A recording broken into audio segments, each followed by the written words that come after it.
खून शामिल है यहाँ की मिट्टी में, किसी के बाप का हिंदुस्तान थोड़ी है। आप समझ गए होंगे मैं किसके शेर की बात कर रहा हूँ और किन की बात करने जा रहा हूँ। जी हाँ, राहत इंदौरी साहब की, जो अब हमारे बीच में नहीं रहे। एक ऐसे शायर जो कि अवाम के शायर थे, जो अवाम की आवाज बनकर बुलंद हुए और मकबूल हुए, देश में भी और दुनिया भर में भी। उनके बहुत सारे शेर लोगों की जुबान पर हैं और वो शेर उन्हें उनकी याद दिलाते रहेंगे। लेकिन आज हम उनको याद करने के लिए बैठे हैं और हमने याद करने के लिए उनके इंदौर, उनके शहर के ही दो लोगों को जोड़ा है। दो जाने माने शख्सियत हैं इंदौर की, उनको जोड़ा है ताकि हम राहत इंदौरी साहब को याद कर सकें। हमारे साथ हैं बहुत ही सीनियर जर्नलिस्ट, वरिष्ठ पत्रकार प्रकाश हिंदुस्तानी साहब और साहित्य में, संस्कृति में रुचि रखने वाले हिदायतुल्लाह खां साहब। हिदायतुल्लाह खां साहब राहत इंदौरी साहब के साथ लंबे समय तक जुड़े रहे हैं, उनके बारे में जानते हैं, उनके उनके ऊपर किताब लिख चुके हैं वो, कलंदर नाम से। तो आप दोनों मेहमानों का बहुत बहुत स्वागत है इस कार्यक्रम में। ये एक दुखद खबर थी इस बीच में, जब हम उम्मीद कर रहे थे, जब देश में उबाल था और ऐसे लोगों की हमें सख्त जरूरत थी, जो राहत इंदौरी साहब जिस तरह की भूमिका अदा कर रहे थे। ऐसे में एक कोरोना की बीमारी आई और उनको वो हो गई, लेकिन वो उनको हमसे छीन ले जाएगी या दिल का, ऐसे मौके पर दिल उनका साथ नहीं देगा, ये हमने नहीं सोचा था। हमने सोचा था बहुत जल्दी स्वस्थ होकर वो वापस आएंगे और हमें उन्हें उनके नए शेर सुनने को मिलेंगे। बहरहाल, हिदायत साहब, आपसे शुरुआत करते हैं। आप राहत इंदौरी साहब के जाने को किस तरह से दर्ज करेंगे? एक खालीपन उनके जाने से पैदा हुआ है, कोई इसमें दो मत नहीं हो सकते हैं, लेकिन ये खालीपन भी किस तरह का है? यकीनन बहुत बड़ा खालीपन है और ये आप यकीन मानिए कि बहुत जल्दी राहत नहीं मिलना है राहत इंदौरी के जाने की। लेकिन वो जो कर गए हैं, जो कह गए हैं, जो लिख गए हैं, वो हमेशा जिंदा रहेगा और वो राहत इंदौरी को भी जिंदा रखेगा। वो सिर्फ शायरी नहीं है, वो हम सब के लिए, या जो भी आवाम है, जो उनके चाहने वाले हैं, जो लोग लड़ाई लड़ रहे हैं सड़क पर, या जो शोषण के खिलाफ आवाज उठाते हैं, मजदूरों की बात करते हैं, या मुल्क की बात करते हैं, देश प्रेम की बात करते हैं, राष्ट्रवाद भी कह सकते हैं, उसकी बात करते हैं, उन सब के लिए राहत साहब कुछ ना कुछ दे गए हैं और वो हमेशा जिंदा रहेगा।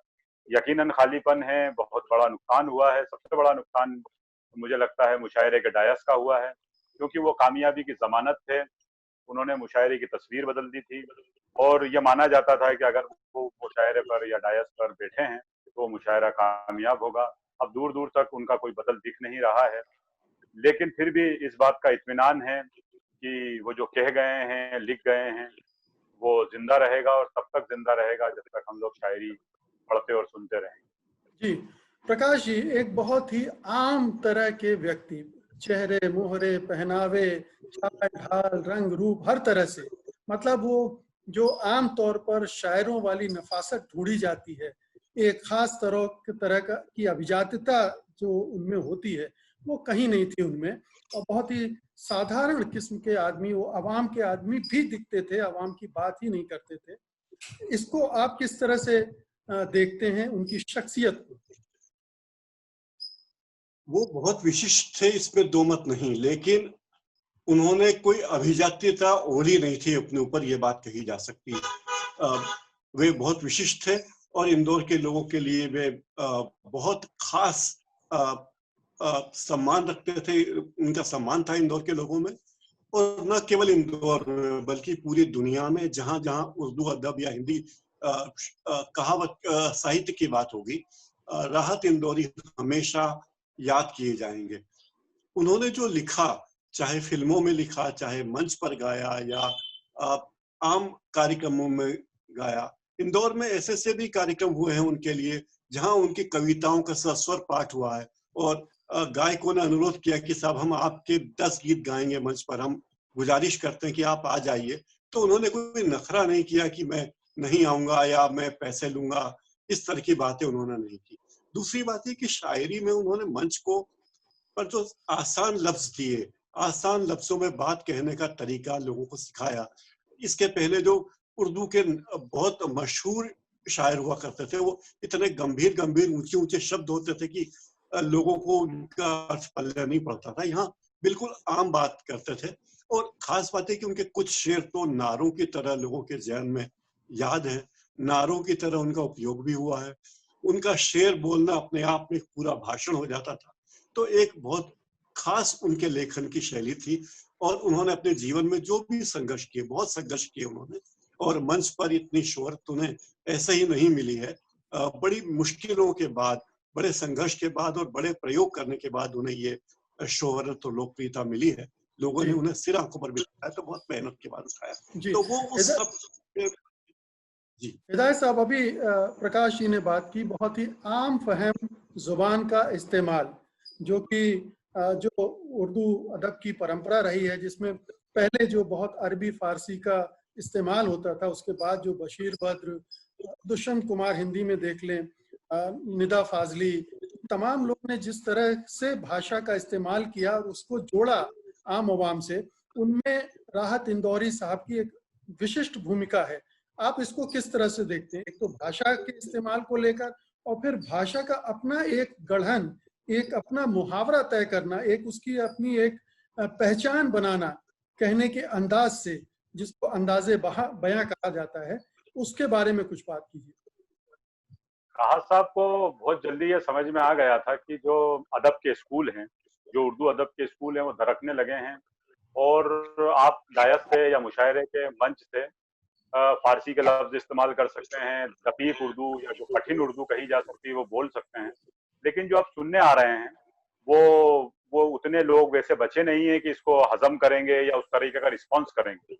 राहत साहब ने यह प्रयोग किया, ये तजर्बा किया कि मुझे नए अंदाज में अब बात कहना है, और उन्होंने आसान लफ्जों का, जैसे प्रकाश जी कह रहे हैं, बहुत आसान लफ्जों में शायरी करना शुरू की। जोखिम यह था कि जब राहत साहब आए तब तरन्नुम छाया हुआ था, और शायरों का अपना एक अंदाज था, तरन्नुम में वो शायरी करते थे, बड़े बड़े दिग्गज उस वक्त डायस पे होते थे। वहां उन्होंने, राहत साहब ने भी, आपको बताऊं कि शुरुआत तरन्नुम से ही की थी, लेकिन बहुत जल्द उनको समझ में आ गया कि मुझे तहत में ही पढ़ना है।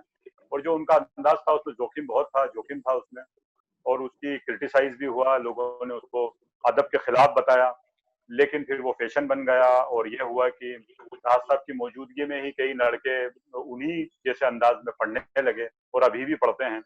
ये आवाज ऐसी थी जो लगातार गूंजती रही, और उन्होंने मुशायरे की जो धारा थी, मुशायरे का जो रिवाज था, जो परंपरा थी, उसको तोड़ दिया। उन्होंने बताया कि सही आसान जबान में इस अंदाज में भी शेर कहे जा सकते हैं। और वो फिर उनके साथ एक बड़ा मामला ये था कि एक हुकूमत है जो इनाम भी दे सकती है, एक कलंदर है जो इनकार भी कर सकता है। ये शेर वो जब बोलते थे तो ऐसा लगता था कि हाँ, ये राहत साहब को ही बोलना चाहिए। वो उस शेर के साथ इंसाफ करते थे, उनकी डायलॉग डिलीवरी जो थी वो लफ्ज के साथ जाती थी, जिससे आवाम कनेक्ट होती थी, और उसको लगता था कि ये हमारी बात कह रहे हैं। तो उन्होंने जो जो तरन्नुम था, जो तरन्नुम छाया हुआ था, जैसे वसीम बरेलवी साहब ये कहते भी हैं कि ये तरन्नुम किलर शायर है, इनने जो है तरन्नुम को खत्म किया और तहत का पूरे हिंदुस्तान में डंका बजा दिया। अब यकीनन वो आवाज जो मुशायरे से गायब हुई है, ये जो हमारे बीच से चली गई है, उसका बदल हमारे पास बिल्कुल भी नहीं। ये बड़ा नुकसान है। जी प्रकाश जी, हम इसके एक उनके शख्सियत का एक और पहलू पर बातचीत करना चाहेंगे कि बहुत सारे शायर बहुत ही इनकलाबी चीजें लिखते हैं, लेकिन मंच पर या आम जिंदगी में उतने इनकलाबी दिखते नहीं हैं या उस तरह से बिहेव नहीं करते हैं। हम फैज अहमद फैज का नाम ले सकते हैं, इतने जेल भी गए वो।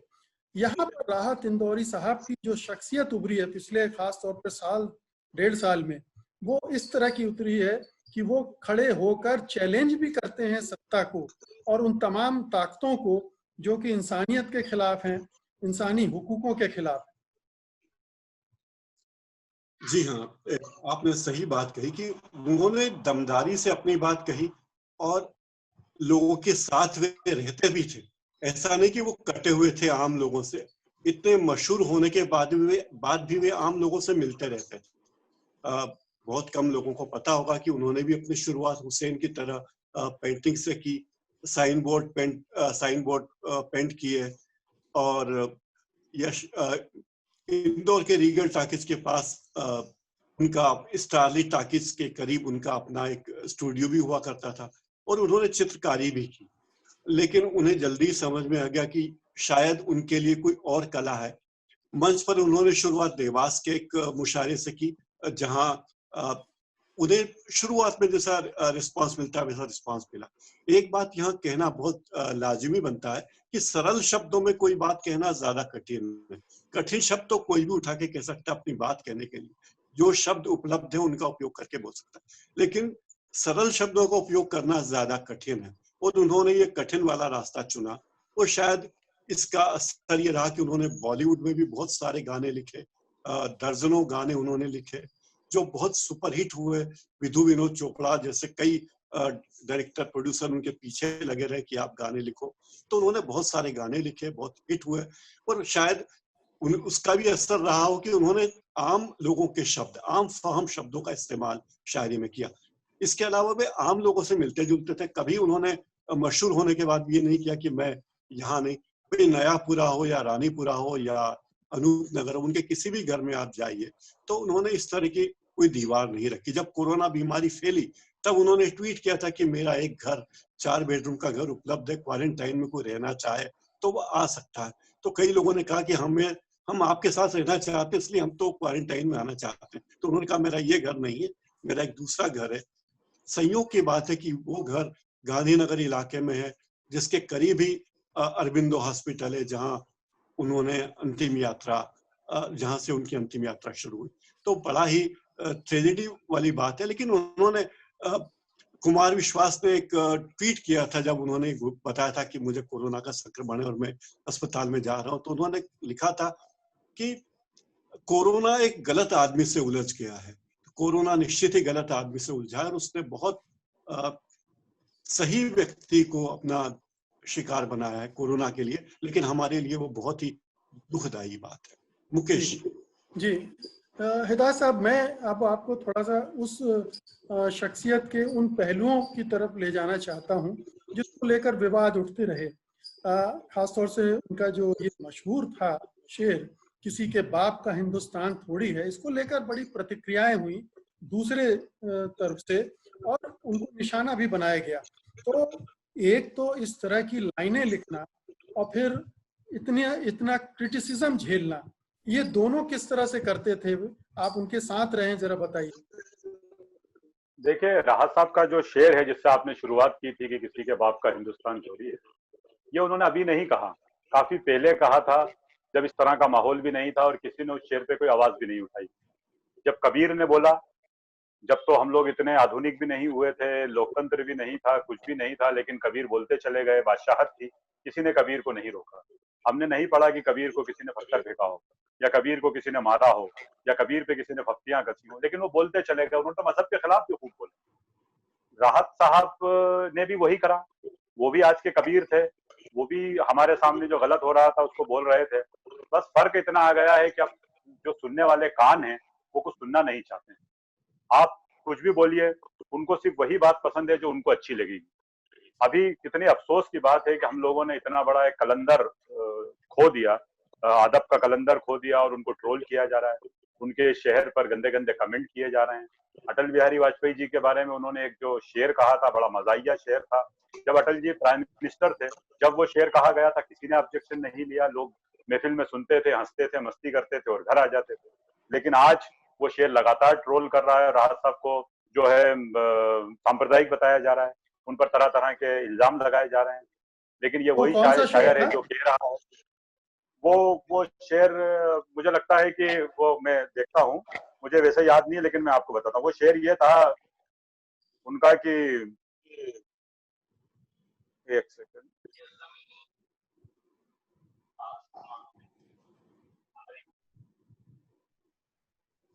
काम जब घुटनों से लिया ही नहीं तो ये घुटनों में दर्द कैसा है।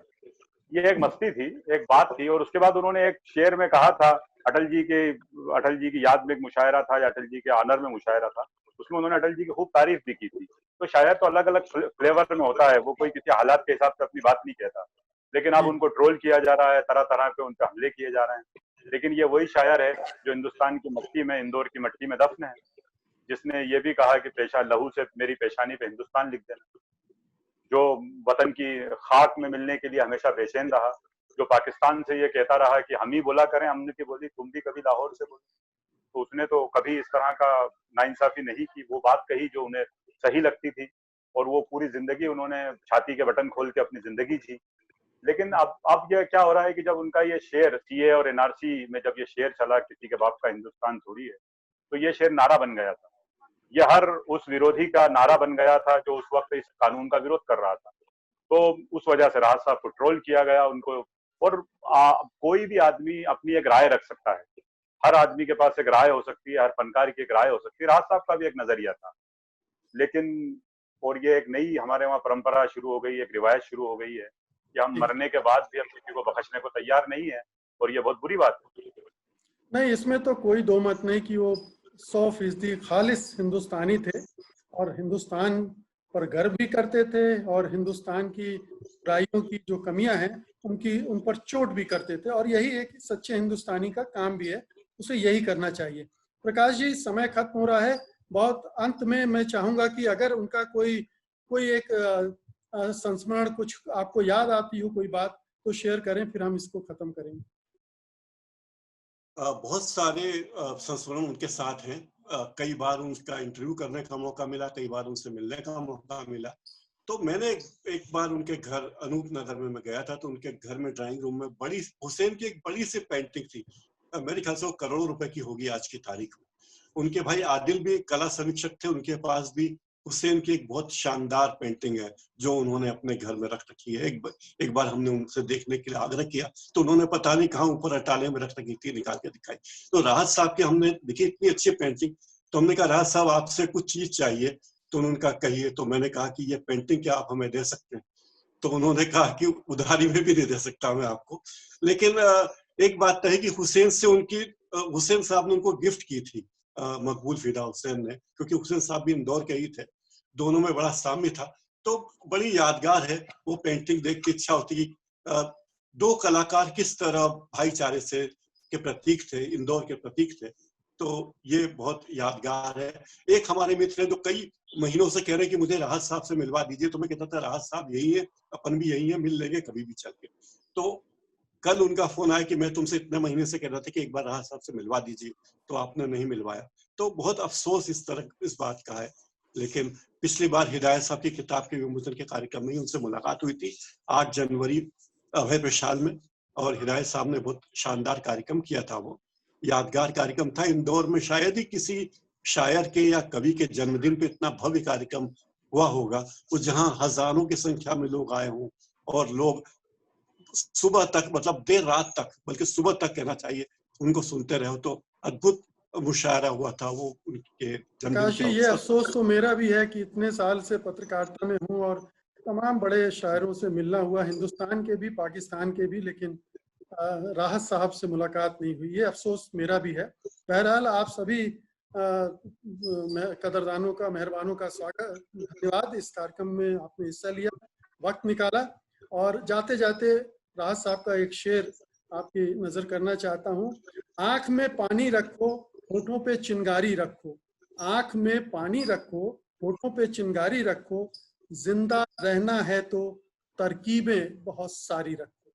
बहुत बहुत शुक्रिया हिदायत साहब आपका। प्रकाश जी धन्यवाद आपका। नमस्कार। सत्य हिंदी के और वीडियोस को देखने के लिए हमारे YouTube चैनल को सब्सक्राइब करें और सीधे नोटिफिकेशन पाने के लिए बेल आइकन दबाएं।